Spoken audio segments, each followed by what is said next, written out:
Hello and welcome to the Outside of the Box podcast. The very first episode here with Jake. Jake, how we doing, mate? I'm all good, mate. How are you? Yeah, not too bad, not too bad. No Reading this weekend, so I can't be too disheartened after we would probably lose to some sort of team. Yeah, same for me with no Liverpool. So yes, today we are going to be going through each team's Premier League season so far. We've got a few tiers, those being honking, worrying, below average, expected, cooking on gas, and top notch. So let's get straight into this little ranking. So right at the bottom of the table, as they are in real life, in honking, I've got Wolves. They've played 11. They've only got 2 points. They've got 0 wins. They've got 2 draws. They've only scored 7 goals and they've conceded 25. Very low attacking output from Wolves at the moment. What can they do? What can Rob Edwards do to kind of stabilise the ship here, Jake? Well, he's got a really tough job on his For sure. hands. Obviously, no wins in the league so far. Yeah, they just don't. I mean, obviously, I'd had reasonably high hopes for them after their sales of Cunha and Aït-Nouri. Obviously, losing those two players is pretty big for them. But I was hoping they'd reinvest that money a bit better than they actually did. I mean, I can't even think of the players which they used that money for. I mean, yeah, it's not good for them. Obviously, Rob Edwards got a tough task on him, but I quite like him as a manager. He did quite a good job at Luton. Yeah, they still went down, but I mean, they put up a fight. I mean, I really can't see him doing.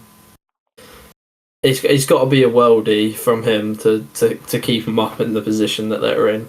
I just don't see the quality of their players being able to string loads of results together to keep them up.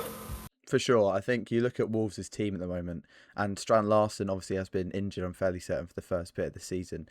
And he's that only player in that squad where you can, go, oh, I know he's a decent player. I mean, we Aguadu from that video at the start of the season when he was singing along to that song. Yeah. But I actually, apart from maybe Jose Sarr, I can't actually name another Wolves player. And that is a bit worrying because they haven't really invested that money, as you said, from Cunha, from players like that into a team that can compete in the Premier League. And I think that's ultimately Wolves' downfall. And if Rob Edwards does do anything with this team, he'll be regarded as a hero because they're really far adrift now. Yeah. And the performances just have not been up to par at all for Wolves. Would you say that's a fair assessment, Jake? Yeah, I completely agree with that. Definitely. Did you have Wolves as well, bottom of your ranking? I also did, yeah. Nice. I don't think there's any... Who have you got 19th, Jake? Who have you got 19th?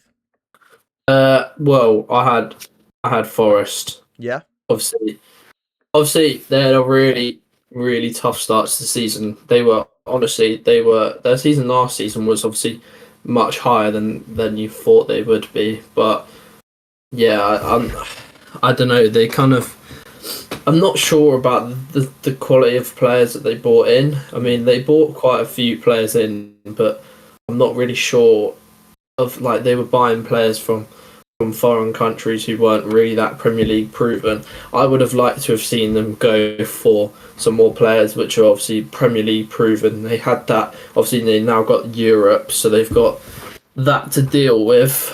But yeah, obviously, tough start for Nuno, and then obviously Ange, no wins while he was in there. I mean, they're on to their third manager, and we're only in November. So for sure, yeah, it's. I can see Sean Dyche doing them a job, but I mean, you can't see anything further than a job with Sean Dyche. Yeah. No, he will battle and he will try and keep them up. Which, I mean, they're definitely improving, like where they were at the start of the season under Nuno and under Ange. It was a big concern for them, but definitely, yeah, now they've got Sean Dyche, and I think that was the right appointment for sure. I think, look, just some stats. They've only got 9 points from 11 games. Some effort is shown from the players, but nowhere near enough compared to last season. 3 managers, and it's not even January yet. That's got to be some sort of record. I mean, their position currently in the table, I think, has to be down to Mr. Marinakas and his decision making. I think he's not really not invested. I don't think he's really given the squad the amount of backing, especially from a mental side with Nuno, that allowed them to push on and go better from last season. And obviously sacking Ange when, or bringing him in and then not getting a single win, it's very worrying. And I think that Mr. Marinakas kind of has to slow it down a bit, and hopefully Sean Dyche is that appointment to kind of slow it down a bit. Yeah, yeah. I mean, obviously he's quite harsh in what he does. He's obviously got quite a big ego. He obviously he's the owner. He thinks that it's how he should run it. And I mean, I think in the first place, the sacking of Nuno was just a bit. When I saw it, I was like, what is he doing? Like, it wasn't like they were poor results or they weren't playing well. I think I read. I mean, 6 of their 9 points were under Nuno, yeah, or something along that line. And yeah, I mean, obviously Nuno was the manager, which took them to their first European football in however many years. He knows what he's doing. He's managed some top teams. Yeah, I don't think sacking him was the right thing for them, but agreed. Him and Mr. Marinakas clearly had some sort of falling out over the summer. So whatever that might be, I think that's probably the reason why they're there. Who did you have after Nottingham Forest here, Jake? Well, like the relegations, right? Like the relegation zone is. I had West Ham. Yeah, same here. Yeah, obviously, they had a very, very poor start. Obviously, so bad, which they're now obviously boycotting some of the games. But I mean, they're starting to pick up form. Yeah, obviously, I think they're starting to get a few of their better players back fit. Like I think, as much as you would notice it, Souček is actually a big plus for them being back. For sure, I mean, he always has been. Yeah, I mean, he's kind of. I see kind of. They've definitely got a striker problem. Yeah. And I kind of see him. They've started playing him like the Mikel Merino role up front, and I actually do think he's been suited to that. I think obviously he scored against Newcastle on his comeback game. Obviously I like the look of obviously Bowen. He's you know what you're going to get from him. Sure, always. And someone that I haven't seen before is Geoff. He's been pretty. I've never seen him before, and I didn't really know much about him, but now he's putting in really, really good performances. He's always been a solid 7 out of 10 for them in a team which are probably working at about a 4 or 5. Yeah. I'm quite excited by the prospect of him. Definitely. I think, Diop, I'm not going to lie to you, I did sign a Football Manager quite a bit a few years ago. But Leo, I think that's a really good assessment. I think that West Ham clearly do have a problem, and I think that problem started all the way back from sacking Moyes. You look at West Ham, and you look at the job Moyes did, it was a bit of a project. And when you suddenly get rid of that manager from the project after doing so well with constant European finishes, winning a European title, something's obviously going to go wrong. And I think replacing him with Lopetegui, from what I can remember, Julian Lopetegui or something like that. Yeah. I think replacing it with him, who didn't really do well at Wolves at all, was kind of like, from my view, was the cheaper option that the owners of West Ham went for. And I think there was a lot of better managers they could have gone for, but obviously I think, cheaper option probably wasn't a bad idea from a financial side of point. And then replacing, getting other managers in and then bringing in Potter, who I think is definitely a project manager. You don't bring in Potter to instantly gain results. You bring him in for a project like he did at Brighton. Yes, he wasn't amazing at Chelsea, but he clearly was building something.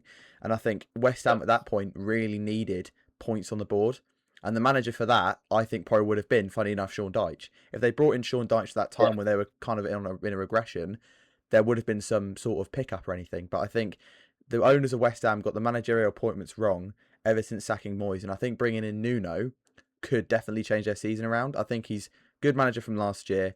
Obviously, can definitely get into players' heads. I mean, they don't have a bad squad, West Ham, at all. There are some good players in there. Paqueta, Wan-Bissaka, Diouf, as you said earlier. There is some very good players. They just need the right manager to kind of guide them. Yeah, and I kind of feel that they're still kind of Moyes' players. Like, yes, for sure. Not really. Obviously, Lopetegui brought in he bought in Kilman, who was massive for him, and I actually think he's very very good. I think I read a stat that he's played 46 of their last 46, or he started 46 of their last 46 games, and he's just a player that will always got you a solid 7 out of 10. Like he's top notch. But I don't know. I'm hoping that maybe Nuno will get the backing of the board, and he'll be able to get a few of his signings in, because obviously there's a few players in the squad which he's not really that keen to use, and that's why maybe he's playing players out of position, because that's the criticism that they've had at the moment, is that they've been having people playing out of position. But I'm thinking now they've had enough time under him. They've had plenty of time to gel. I think obviously they're starting to string some results together. I watched their game against Newcastle, and they were pretty good against obviously quite a good Newcastle side. So yeah, I think they're on the up, but obviously it's a big task for them. Yeah, 100%. Now, 17th in the worrying tier. We've moved up one. I've got Burnley. See, Burnley for me, having Scott Parker as your manager in the Premier League comes with its draws and comes with its positives. Its positives, I think, is being really, really hard to beat. I think Scott Parker has got that sort of aura around him that he can definitely turn a decent Premier League side into a really good defensive side. And I think with a team like Burnley, that's what you want. However, the results haven't been good at all. I think that they've been slightly better than the teams around them, but I think losing Trafford was always going to be really tough for Burnley. And I think that game against, ironically, West Ham we were just talking about was absolutely huge for them, as that's a massive 6-pointer so far in the season. And losing that 3-2 has got to properly sting. They have got some quality in this Burnley side, like Fleming, like Jadon Anthony, but there isn't really a lot of that. We're going to grind out results, we're going to push forward, and we're going to stay up. At the moment they are, but that's because how bad Forest, West Ham and Wolves have been. If those teams step up, then I think Burnley could be in trouble. I mean, I think back to, obviously, I agree with what you're saying about Scott Parker being very, very good defensively. I think back to when Liverpool played them at Turf Moor, and obviously we grinded out a 1-0 win with a Salah penalty in the last minute. Like, they were very, very good at what they were doing. They sat off in a low block. And don't get me wrong, they had a few chances to score in that game, but they just didn't let us do anything. They were very, very good, and they were very drilled at what they were doing. Obviously, they have some really, really good players, like obviously, I really like the look of Jadon Anthony, like you mentioned earlier. I think obviously he's contributed to something like 60% of their goals, so he's massive for them. So keep him fit, actually keep him in the team. Could be massive for their survival this season. For sure. Next up in worrying, I've got Newcastle United. Now, this might be a bit of a controversial one, as I've put them quite low. Jake, have you gone similar with standings at the moment? I have exactly the same. Oh, wow. Okay, there we go. Great minds think alike. So far, they've got 12 points, 11 goals for, 14 against. It's been a bit underwhelming for the club of the stature. Signings have been really hit or miss. Miss being Wissa and Alanga. And Walter-Marder's been brilliant, I must admit. That's been a really good signing for Newcastle. I think at the moment, Eddie Howe probably needs to change something up, as they aren't really picking up as many results as they once were in previous seasons, even with Isaac. But even then, you can't say it's a striker problem, because Walter-Marder is scoring goals. Like, it's not like he's being like Isaac leaving has been a massive problem for them, But I think at the moment, it's probably quite a bit of a transitional phase for Newcastle after a big, player leaving like Isak, having that money being brought in. I think it's very interesting on how they've spent their money, and I think Walter-Marder spent it well. Wissa and Alanga probably not, especially Wissa. I never really understood that Wissa signing. He's getting older, probably going to lose him to AFCON. He hasn't really done a lot for Newcastle. I just didn't really think it made any sense on paper. There could have been loads of different players that Eddie Howe could have gone for. Yeah, I kind of see what you're saying, but also the fact that they bought Visser in before they bought Walter-Marder in. So at the point in which they signed Visser, they had no clue about as far as they were aware. Isak said he wasn't going anywhere. He was obviously still refusing to play, so they had to get that striker through the door. And I did think it was quite a good signing. I mean, obviously it was massive for Brentford losing both Mboimo and Oh, for Vissa. sure. But they kind of. I'm not really sure about them playing on their own, but when they played together, they were very, very good, and I'm not doubting of their ability. But yeah, obviously Voltamada is a massive signing for them. Obviously Malik Chow, who they've signed for a Yes. bit of defensive cover, he had a bit of a shaky start, but obviously injuries meant that he had to play, and now he's starting to get into the team, and he's putting in some pretty good performances. But yeah, I think I don't know.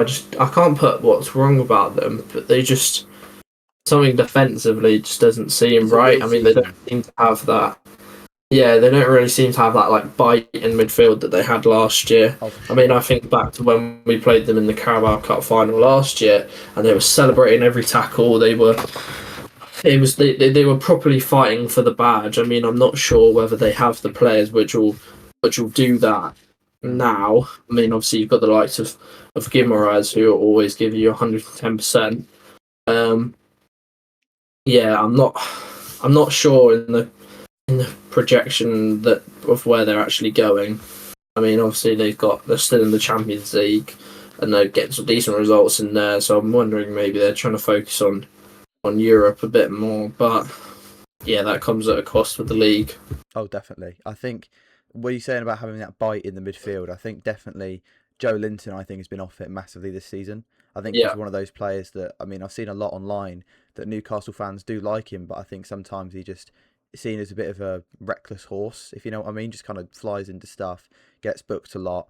But he's one of those players that you don't want to play against, but doesn't really offer a lot for the team he's playing for. You know what I mean?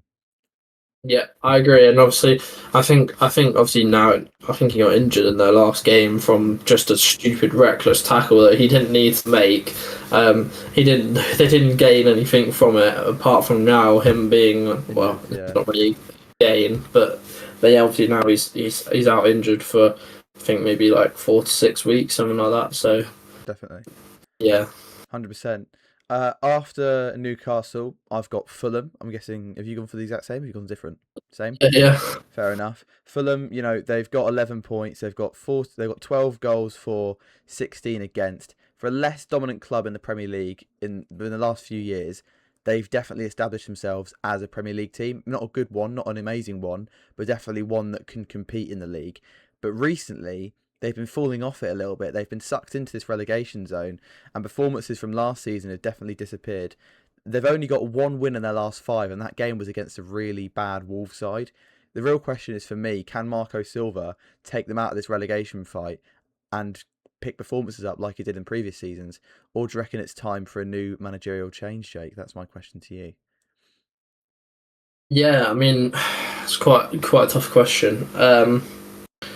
I would stick with Marco Silva for now. Obviously, he's a very experienced manager. He's he's well drilled in what he does. He makes sure his players give their all. But I'm just not sure about the quality of their players. I mean, I can't think of players. I think they brought in Smith Rowe Yeah, permanently, and that was about all their summer business. I mean, they had a mediocre side which would get them that little like 14th, 15th spot, but they didn't really have anything to go above that. I mean, true. they're just trying to stay where they are at the moment, and I kind of think that's what's been their downfall this season is they're kind of just trying to stay where they are, but because everyone else is trying to become better, they're kind of They just fall a bit. dropping Yeah, off a yeah, little for bit. sure. Um, I mean, yeah, they're losing some big players to injury. Like obviously, Rodrigo Muniz is now out. I think he's vital for them. They don't actually really look like scoring when he's not playing. I mean, they're like going back to Smith Rowe. He can't even get a game. Like all their money has been invested into one player who's not even been starting. It kind of just felt like their transfer window didn't really do anything. So I obviously think January is going to be massive for them. I think they've got to get a few players in. Obviously, someone that they're missing a lot is Anthony Robinson. Mm. Obviously, he was their last year I think he finished second in assists in the league, and he hasn't played a game this season, and I think that's vital for them. I mean, if they can get him, I can't remember what sort of injury he's got, but if they can get him back fit as soon as they can, he's going to be massive for their season. Definitely. I think one player that I can probably name from Fulham's team that is exciting, I think his name's Kevin. He's like a Brazilian winger, and I've seen quite a lot of Yeah. stuff Oh from yeah. him. He's definitely Yeah. one of But those players that can change a I, game. I, yeah, I agree. But obviously, he comes from a side which aren't really that. They're not like really competitive in Europe, or they're not like Premier League proven. And it's just made me think of someone else that they signed in, Chukwueze, Yeah, which I thought was a very, very good signing. Now I remember it, but I mean, no, they're three big signings: Smith Rowe, Kevin, and Chukwueze. None of them start consistently. I mean, I think that's massive for them. So obviously they've got a big transfer window coming up. I think they need a bit more defensive support. for sure. January's big for Fulham. Yeah. Definitely. Now going into the next tier for me, I've got Leeds United in below average. Have you got similar? Or have you kept them in? Yeah, absolutely agree. Leeds United, 11 points from 11, but a terrible goals against tally. They've conceded 20 despite only scoring 10. Some attacking positives, but the defence is a bit leaky at the moment. I'd say they were expected to be in and around the relegation zone, but they did win the league last year. I know only narrowly between them and Yeah. Burnley, but I would have thought with the side they brought in, with the players they brought in, you bring in Calvert-Lewin, who's a pretty decent Premier League striker for some time now, and he's not really firing. Only wins have come against worse teams in West Ham and Wolves. Farker is under quite a lot of pressure at the moment. Yeah, I mean, I agree. Obviously, so someone I'd like to highlight. Obviously, you said about their attacking capabilities is I quite like the signing of Lucas and Mecca. I watched him in their game against, was it West Ham? Yeah, and he looked very, very good.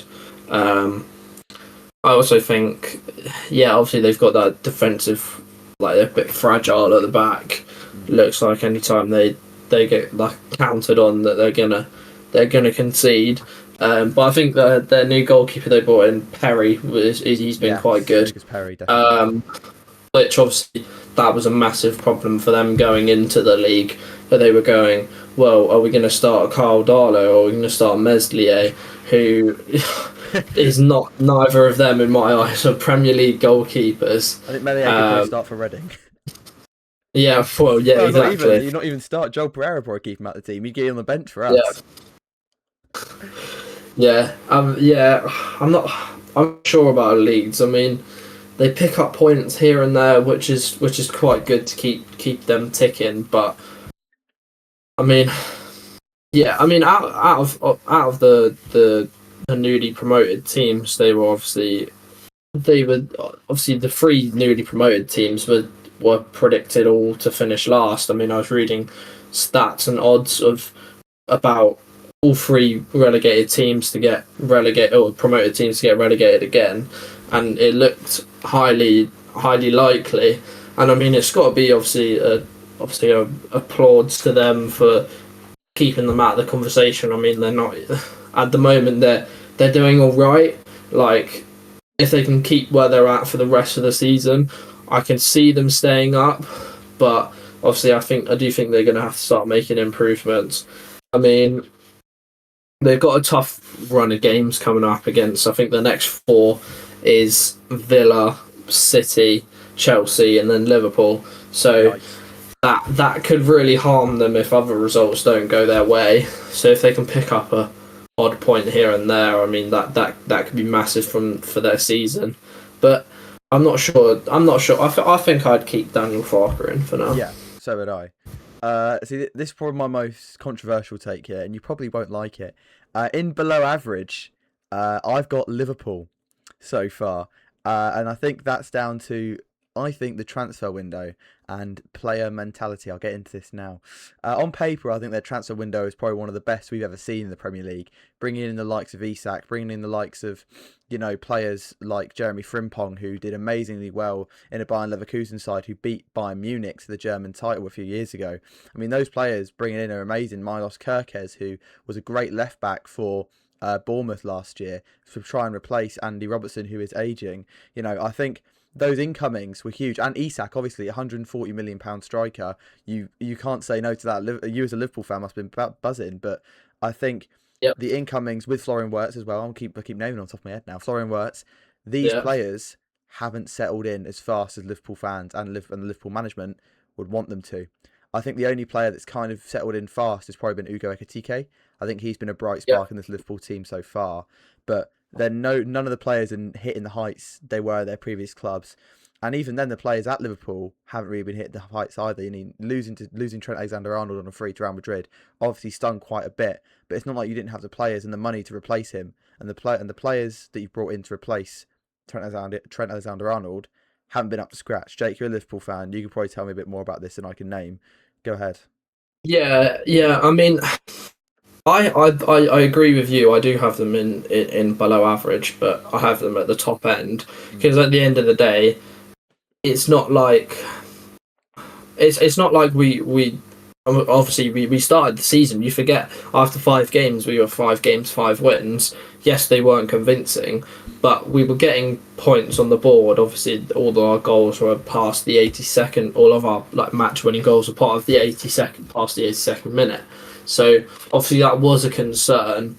But yeah, obviously I do agree. As in, obviously Ekitike's been massive for us this season. I mean, we don't really look like scoring if he's not playing.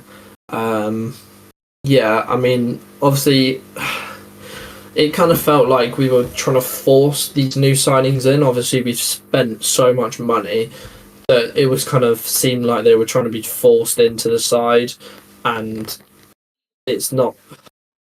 I didn't think the system really worked for that. I mean, yeah, I can't really despite I watch them every week, I can't put my finger to what's wrong. There's nothing obviously there's nothing obvious to say, oh, okay, this is the problem for us. But I think there's just obviously a bit. We've got quite an aging team now. I mean, our 2 star players, Van Dijk and Salah, obviously last year was worrying about their contracts. This year we're now worrying about how they're progressing. Now they're getting older. Yeah. I mean, it looked like them 2 before they were getting better with age, but I think this season's kind of highlighted that there is a point where you get to where you just can't keep that level of performance that you get week in, week out from them. Obviously, we're not really scoring that highly, and we're conceding a lot, which is obviously down to Salah not contributing much and Van Dijk obviously starting to decline a bit. Yeah. Yeah.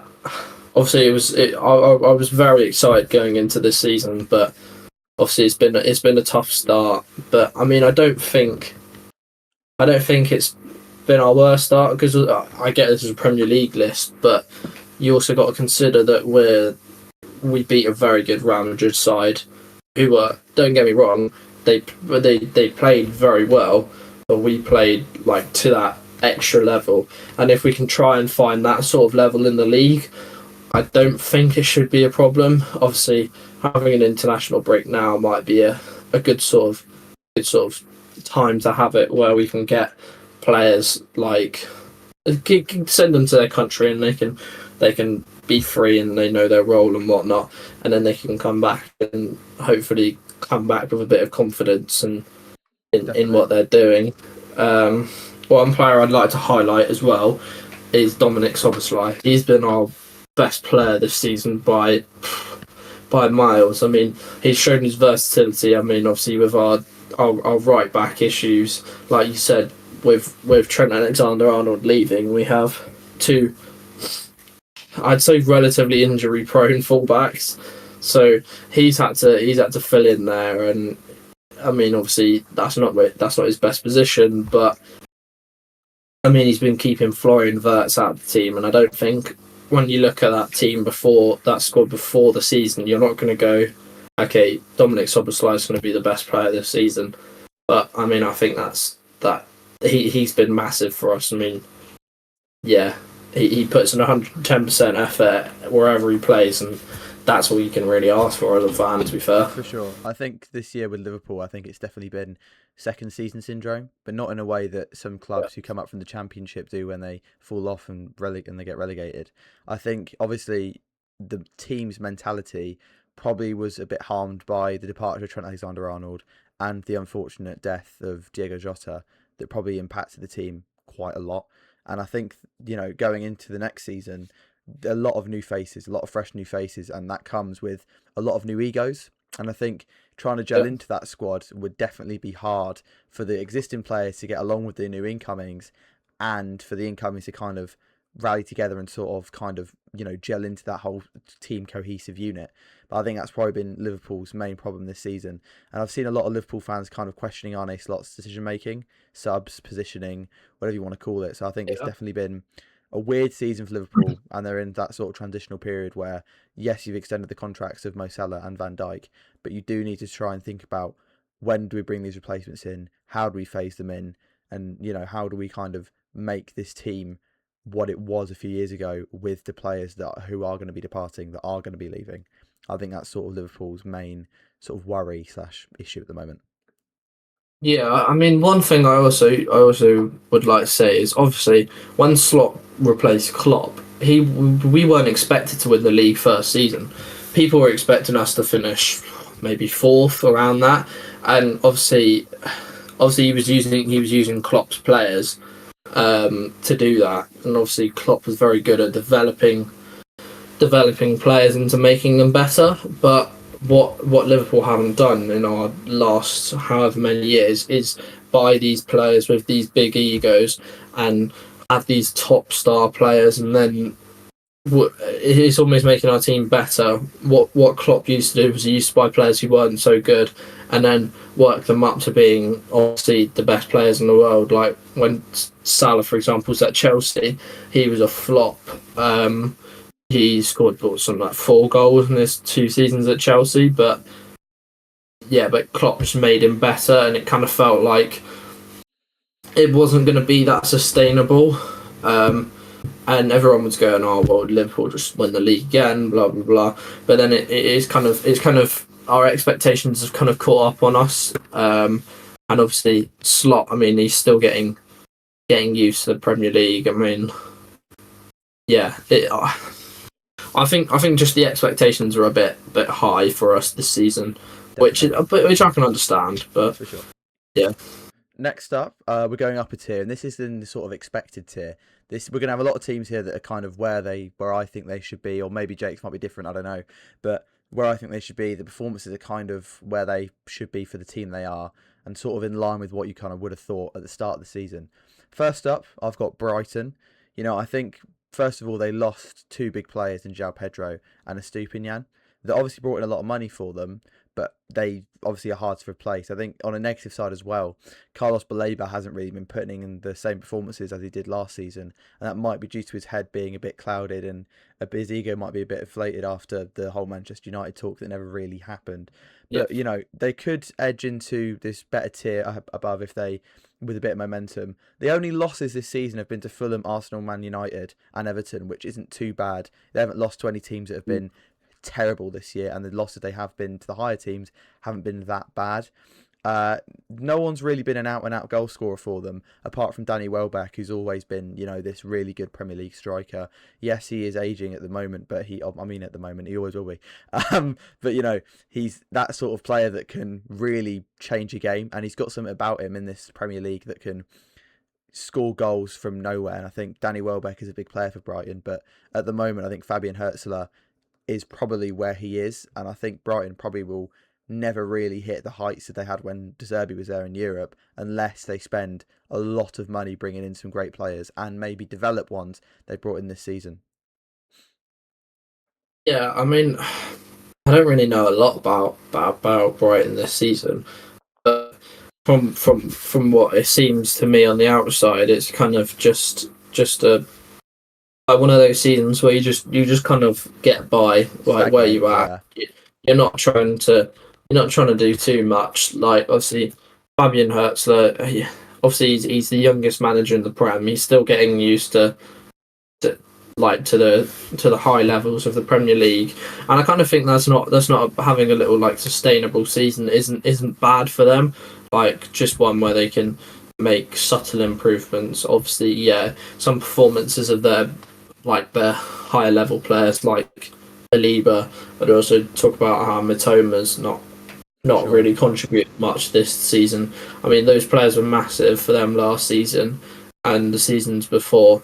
I mean, I kind of think there's high expectations of Brighton because of where they were under De Zerbi, like you said. Like they were in Europe and they were playing well, causing problems to some big teams. But I felt like that all came too fast for them. Definitely, Obviously, their definitely. recruitment style is very very good, but I mean, I kind of think they're just in that sort of transition period where they're just trying to be sustainable, and I don't think that's a bad thing. No, no. I think for Brighton, if they get the recruitment right, they get the sales right, there will be another time, there will be another season where all the dots align for them when they bring in the right players for not Yeah, as much money as, for example, a Liverpool who spend, not to go back into Liverpool, so you spend a lot of money bringing in these top players and then they don't really gel into the squad. I think with Brighton, like how Jurgen Klopp did, bringing in these players that obviously to a lesser degree, bringing in these players that aren't necessarily established and then working them up through the ranks, like Brighton do with their development, is astounding. And I think if they continue that, yeah, there will be a yeah, season where everything comes together and they can definitely push on with Fabian Hertzler, maybe with a better manager, probably. I'm not going to lie, to get into Europe, but I think it's definitely on the cards for Brighton going into next seasons. After Brighton, um, I've got Everton in expected tier. 15 points so far, 12 goals for, 13 against. Perhaps expectations are a little bit higher for a team like Everton moving into a new stadium. They probably wanted a bit higher that they are in the league currently. But David Moyes is still a good manager. One thing I will say is, apart from Iliman Ndiaye, they haven't really had that much attacking output. I mean, two of their top three goal scorers are defenders or defensive-minded players, one of which being Seamus Coleman, I'm fairly certain. So that's a little bit worrying for them. This season can probably be described for Everton as meh, but definitely not a bad one at all. I mean, bringing in Jack Grealish definitely helped them. So yeah, bit of a meh season for Everton, but not a bad one considering previous years. yeah. I mean, obviously like to highlight Grealish. I think that's a massive signing. If they can get him on a permanent, that would be amazing for them.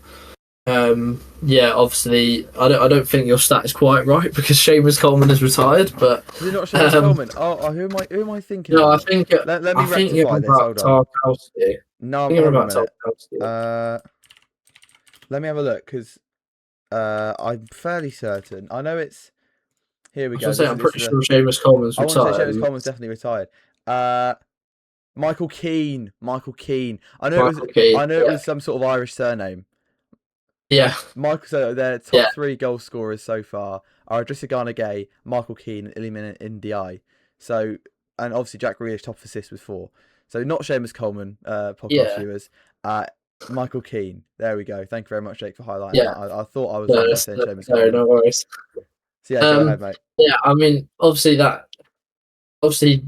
what you expect of Everton and their sort of team and their style is a solid defensive unit, and then hopefully you're quite good going forward. I mean, they've got some very good attacking players in Njai and Grealish, but obviously there's a massive hole in that team, which is obviously that striker position.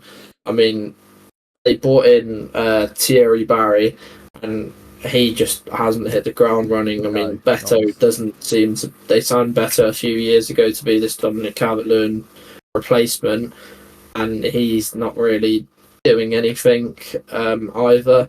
So yeah, I think obviously that's massive for them. I mean, I'd be looking at someone like Chris Wood if they can't if Forest would be willing to get rid of him because obviously he's not getting much game time at the moment. He's out of favour for Jesus at Forest. So I'd be looking at trying to get a player like Chris Wood in, someone that you know will put the ball in the back of the net. It'll get you a good 10 goals. For, say you were to buy him in January, he'd get you a good 10-ish goals. Yeah, I mean they're kind of where they're at. I mean they had a really good start to the season and starting to drop off a little bit. But I mean it's not an awful start for them. No, definitely not. Definitely. Next up, I've got Bournemouth in expected. 18 points at the moment. I mean, they've had a good season, but I'm just saying expected in the sense of this is where I would have thought Bournemouth to be come the start of the season. 18 points, 17 goals for, 18 against, slightly negative. A bit messy defensively, but they are picking up wins, and that's probably due to them losing their entire back line over the summer. Milos Kerkez, Zabanier, Kepa as well. I mean, Kepa's not really Dean one of those Hoyson. great players. Yeah, of course, Dean Hoyson as well. These players in this back line probably were a reason why Bournemouth was so good last year. And the main thing for Bournemouth, I think, this year is that they haven't lost Semenyo. Semenyo is a Yeah, big, big, big player for Bournemouth this year. Scores a lot of goals, is a massive threat, and is probably the shining star in the team. I also think, one of my favourite football manager wonder kids from a few years ago, Junior Krupi, is definitely one for the future. He's got something about him, that player. I think he scored what? I think was it 4 goals so far this season, yeah, something like something that. like that. Four Yeah, goals, yeah. yeah. Definitely one of those good players. I mean, they've only really lost to decent sides Bournemouth this year, in Man City, in Liverpool, and Aston Villa. So it's not terrible, but they are. It's a decent season for them. Yeah, I mean, obviously, I think their season's going to be dependent on whether they keep Semenyo. For sure, I mean, January's big. I know, reading through Twitter, Liverpool are heavily interested in Semenyo as that sort of attacking player, that bit of extra attacking, like what's the word? I don't know, like Creativity. bit of attacking output and Yeah, creativity, just something different that Semenyo offers. Um, but yeah, he's obviously a massive player, and I think he's a player that makes players around him better. Um, so yeah, obviously keeping him in January is going to be massive for their season. But mm. I mean, obviously, again, like Everton, they started really well. Like I remember when obviously I only really checked the top of the table when Liverpool were up there, but when I was checking then, Bournemouth was sort of up there as well, and Bournemouth, Sunderland, Liverpool towards the start of the season. yeah, and then you had Arsenal like in the fourth or whatever. Mm. But yeah, they kind of shocked me. I mean, obviously, watching them against us at Anfield, they were very very good, and they made us work for our win, and obviously we only got it in the last dying minutes. Um, yeah, I mean they're a very good side, and obviously their defensive losses is massive for them this season. I would have liked to have seen them with their recruitment by some more Premier League sort of players. Yeah, They kind of tried to do what they did with Hoyce and Kerr, like those sort of players where they buy from by younger players who they can develop like by playing game time. But I kind of think that obviously the better thing for me, I would have said, would to have been buy some Premier League assured players that can keep you progressing. definitely. Yeah, Thank yeah, you. Yeah, good analysis there, Jake. I must admit. Next up, I've got Brentford. I don't know if you've got the same on your list or around the same area. yeah. I mean, I had Brentford in below average, but Okay, I don't know. I was a bit stuck on Brentford and Everton. I was a bit stuck on. sure. I Those are went for definitely those sort of teams that can be put in either tier. But for me, Brentford yeah. this I year, mean, losing Thomas Frank. Sorry, I cut you off there, Jake. Losing Thomas that's Frank right. was massive for Brentford, not in a good way. I Yeah, think he was the reason why Brentford have constantly been that sort of Premier League team, done well, outlived expectations, them getting relegated. Oh, voice crack. And then next up, losing Mbuemo and Wissa in the same transfer window, detrimental. Those two players last year yeah, were huge for Brentford. But given the circumstances, I think they're doing all right. 3 wins in their last 5 isn't bad at all. And Igor Thiago looks like a proper striker. I don't know where Brentford get it from. They always bring Yeah. in decent goal scorers. Yeah, I mean I go back to the Liverpool game against Brentford, and he was very very good. He bullied Van Dijk and Kanate and scored a very good goal. I think their recruitment player wise was, I think it was pretty decent. I mean, they brought in Kelleher, who obviously wanted to get more game time, and obviously watching him as a Big Liverpool signing. fan, I know how good he can be. Like, he can be a top goalkeeper. I think that was a very very good signing. Obviously, they brought in Dango Atara, which I would have liked them to kind of. I would have liked that to get more out of him, but obviously he's trying to gel into the new team, so I understand that a bit. I think Michael Coyote has been absolutely massive for them. For sure.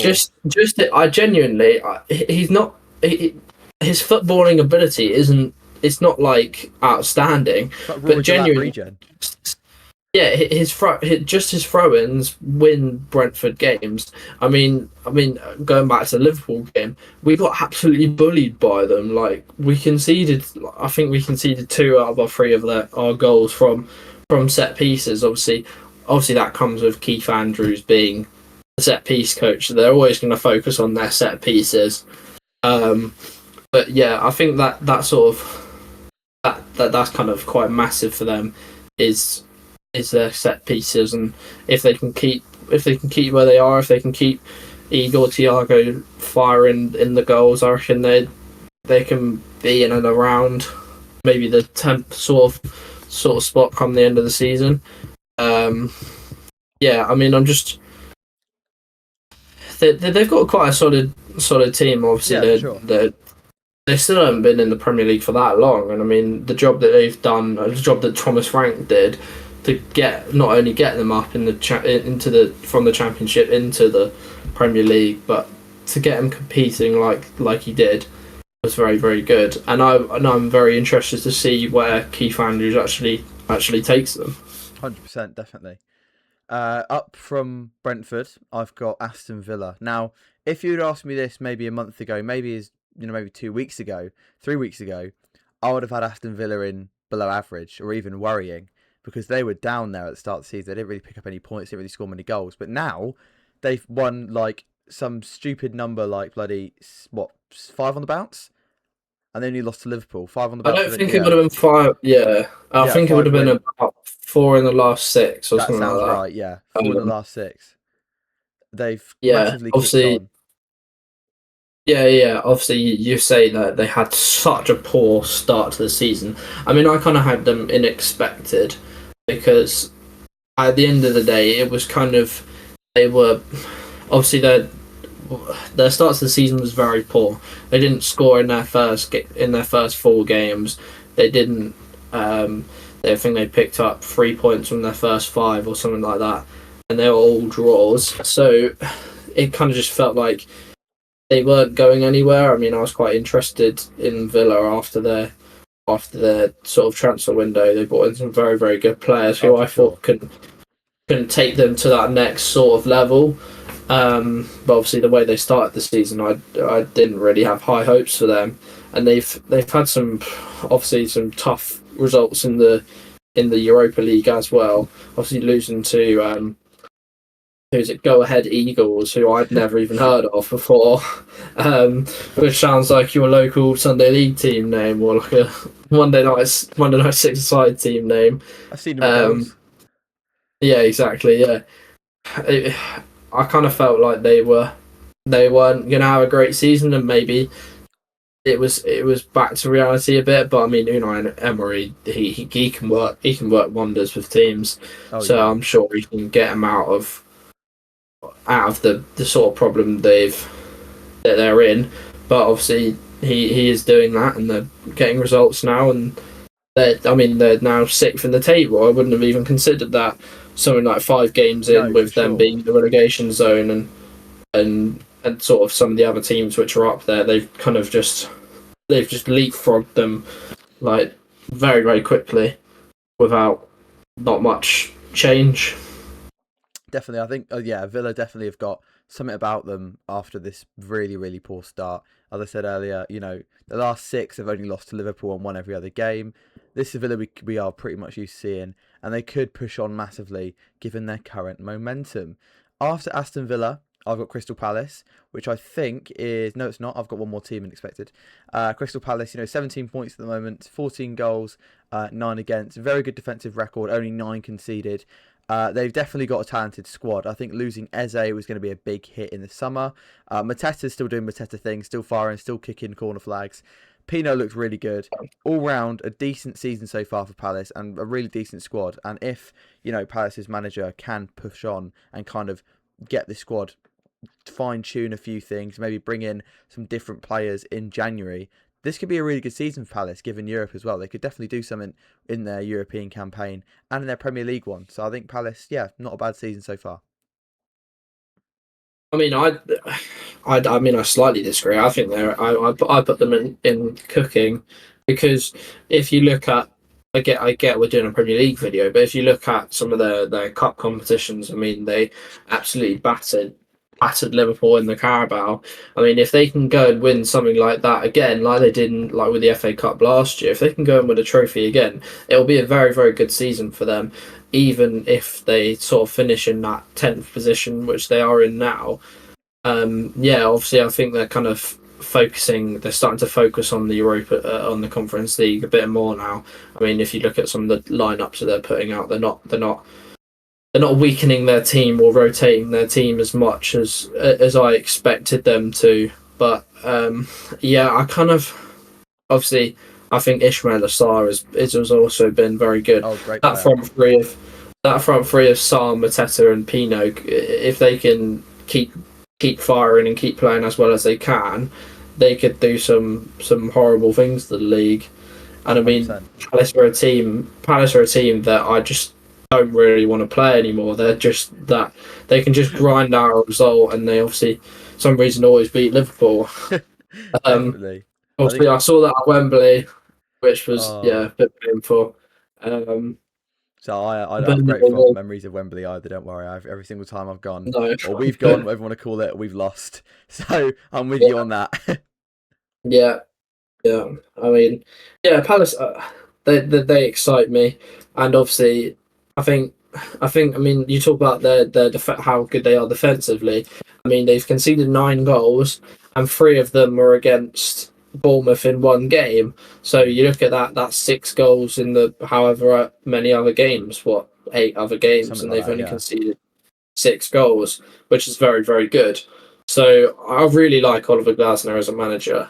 Um, I wasn't sure about him. I didn't really know much about him until he joined the league. But yeah, when he did, he's been generational for him. Definitely a big step up from previous managers they've had. I think one thing with Palace they need to do, and I think this is one thing they can do to really push up the league. If they turn a few draws into wins, very dangerous team, I'll tell you that much. After Yeah, Palace, I've got Tottenham Hotspur. This is my final team, unexpected. 18 points so far this season, 19 goals for, 10 against. Massive season for Tottenham. I think bringing in Thomas Frank was probably their best option available after sacking Ange, and I think they could definitely pose a lot of threat. I think injuries have definitely stagnated this season, especially to creative players like Kulusevski, like Madison. I think Dominic Solanke obviously isn't the best striker, but he does score goals. So I think injuries have impacted them massively, and I think just Javi Simmons as well taking a little bit of time to settle into the Premier League. And I think their window yeah, has been pretty good. I think Kudus, I mean, a team that I've actually seen play live this season. Mohamed Kudus made his debut against Reading in a friendly, and I think he was probably one of the best players I've ever seen at the Majeski or Carl Stadium in a very long time, going back to the Championship days when there were players like, you know, Ben Brereton Diaz at Blackburn. He was pretty decent for them. I think that's one of the only decent players I've seen at the Majeski in a long, long time. Declan Rice. But I'm going off on a tangent here. But Kuda's definitely one of those players that can change a game on the flip of a coin. But him being injured is huge for Tottenham at the moment, and I think injuries just really hurt them a lot more than they should do. Yeah, I think obviously Kudos is he was a massive signing. I think they recruited very very well this season. I Oh, mean, they for obviously sure. used their European money for the best of them. Obviously, Xavi Simmons, I really like. I like that they signed Kolo Muani. If they can turn some of those loans that they've like, I like their use of the loan system. They can turn some of those loans into permanent transfers. I mean, that could be massive for not only this season, that could be massive for Spurs' next sort of 2 to 3 seasons upcoming. Yeah, I mean, obviously Van der Ven, he's going from strength to strength. I think that he's obviously been their best player this season in Definitely. my eyes. He's not only contributing defensively, but he's scoring loads of goals as well. Um, Seems to go on one of those skill runs every single game. Um, yeah, I mean, I had Spurs and expected as well. I mean, they're kind of just where you expect them to be after their season last Yeah, year. Obviously, difficult season last year, but they did get that European trophy. Um, yeah, I kind of had them sort of fifth, sixth in my prediction definitely. before the season, and that's where they are now. So yeah, not a bad side, not a bad season for Spurs. Just injuries have been a bit harsh on them. Going into the next tier, this is my first team in cooking on gas. I've got Manchester United, 18 points so far, 19 goals for, 18 against. For a team like United, their expectations probably should be higher than where they are right now. But everyone doubted Amber at the start of the season, and he's done a pretty decent job. One thing for United I wanted to highlight this season is that their transfer window has been one of the most successful they've had in a very, very long time. Bringing in Cunha, bringing in Mbuemo, bringing in Lamens for Onana, I think has definitely been one of their most underrated transfers so far. Because Onana did, as well as dropping balls, he dropped points for United. I think he definitely was Yeah, one of those players that was a bit of a hindrance to them. A few big wins this season away at Liverpool, and Mbuemo looks to be top player. yeah, yeah. Obviously, I had them in expected. Obviously, after they, it's kind of where you'd expect Man United to be in this last sort of 5 years. I mean, I wasn't expecting them to be, especially after the difficult season that they had last year, to finish or to be as high as they are. I kind of thought that that would be reasonably expected to be in that sort of seventh spot, pushing for Europe. Yeah, I mean, obviously I think not having Europe this season has been massive for them. I mean, they can obviously spend more time in training and they can focus on their results on the pitch without having to worry about playing extra games, having tired legs, having those sort of injuries that they might have had last year when they were playing in that Europa League. Um, Obviously, they had that tough loss to Grimsby in the Carabao Cup, but it seems like from then onwards they've just gone from strength to strength. Obviously, Mbuemo's been pretty good. I do agree with you. Lamens being in goal has been absolutely massive for them. I mean, I'd never heard of him before, and he was absolutely incredible against us. Um, so yeah, I kind of think they're where they are. Definitely. I think it's one of those seasons for United where the transfer window's gone well. If they can just, maybe fine tune the tactics a little bit. I know Amar has come under a lot of scrutiny for his tactics. They can definitely push on to where they really should be under, funny enough, Ollie Gunnar Solskjaer in lockdown. That's probably Yeah, one of the, and Ten Hag, yeah, obviously, a few years ago. Um, Ahead of Manchester United, I've got Chelsea. 21 goals for, 11 goals against. Very good attacking numbers. They've got 20 points on the board. They're operating in that sort of elite band of teams at the moment where they're actually a step ahead of a lot of other teams in the league. I think Esteval looks like to be the next Eden Hazard. I mean, the amount of positive stuff I've seen online and heard from Chelsea fans about Esteval is astounding. 17 years old, coming from Palmeiras in Brazil, if I think I'm right. yeah, yeah. Yeah, Something like something that. like Yeah. that. Yeah, absolutely massive signing, been huge for them. Negative side of things, Cole Palmer being injured, obviously not very good for them. But if they're third in the table at the moment and they're performing at a really high standard, imagine when Cole Palmer comes back into that team, along with the likes of Esteval, João Pedro, and Pedro Neto. That front four in a 4-2-3-1 could be extremely dangerous and potentially the best attack in the league. Champions League places at the moment. What more as a Chelsea fan could you ask for other than obviously winning the league? Yeah, I mean, I don't. I think Chelsea's big problem is their goalkeeper spot. I mean, Sanchez he's been better this season, but I still don't think he's that sort of. If they want to be pushing the levels at like where you're even contesting for a title, I think you have to replace Sanchez. I mean, he's prone to a mistake. Loose cannon. Um, yeah, yeah, and I think obviously they were linked to Mainan in the summer, and obviously he didn't want to leave. But I think if they were to try and go for a player like like that, maybe not him, but if they went for a goalkeeper, and obviously they've been plagued with injuries at centre back, and I kind of think that's caused a bit of an issue at the moment for them. I mean, I think maybe if they could get a goalkeeper and a centre back through the door, then they could really be pushing the title. Yeah, obviously you say how good their attack is going forward. I mean, yeah, they were a very difficult side to beat.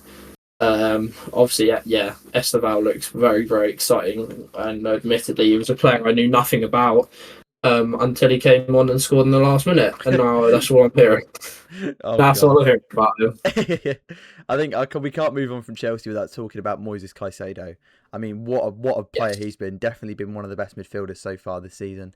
Seems like an absolute rock. Seems like a really tough player to get past, and probably why Chelsea's centre back issues haven't been catastrophic instead of what they are right now, which is being a bit worrying. You know what I mean? I think he's definitely provided that cover. Yeah, I think he's obviously at Brighton we knew how good of a player he could be, and obviously that you see it with Chelsea a lot that they kind of spend big amounts of money on players and they don't hit it off instantly. I mean, you saw it with Enzo Fernandez. It took a while for him to settle into the league, but as soon as they sort of settled into the Chelsea side, I mean, I had no doubts Caicedo was going to be a very good player. I mean, I was gutted that we missed out on him. For Liverpool, I thought he would be massive for us in that sort of sixth role.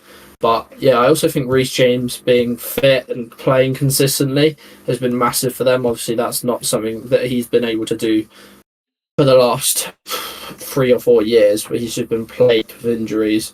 But now, obviously, I think those two players are massive in protecting those fragilities at the back. Definitely. Next up, this is a team that I was really debating putting in top notch or cooking on gas, but I've just decided now at the moment I'm going to keep them in cooking on gas, mainly because of who's in first place.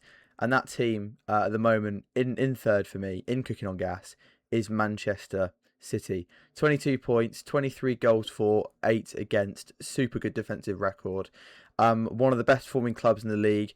I think Erling Haaland is an absolute robot and an absolute joke. Seems like he scores in every single game. 14 goals so far this season.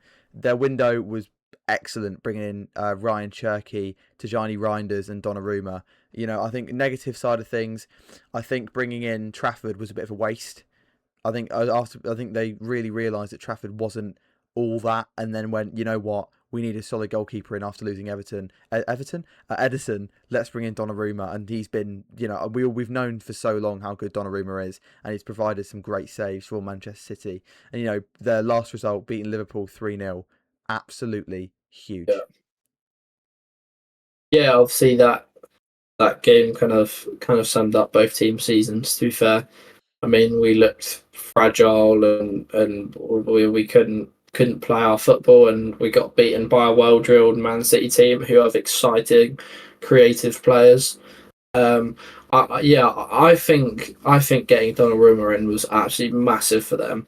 I don't think people realised. I was never really a big fan of Edison. I obviously yes, he's probably the best goalkeeper at the time, playing with his feet. But I didn't think that was what Man City needed. I thought they needed a better shot stopper to kind of get them to that next level. And I think obviously getting Donnarumma. I mean, even Trafford. Trafford is a very good shot stopper, and I wasn't annoyed when they did decide to sign him.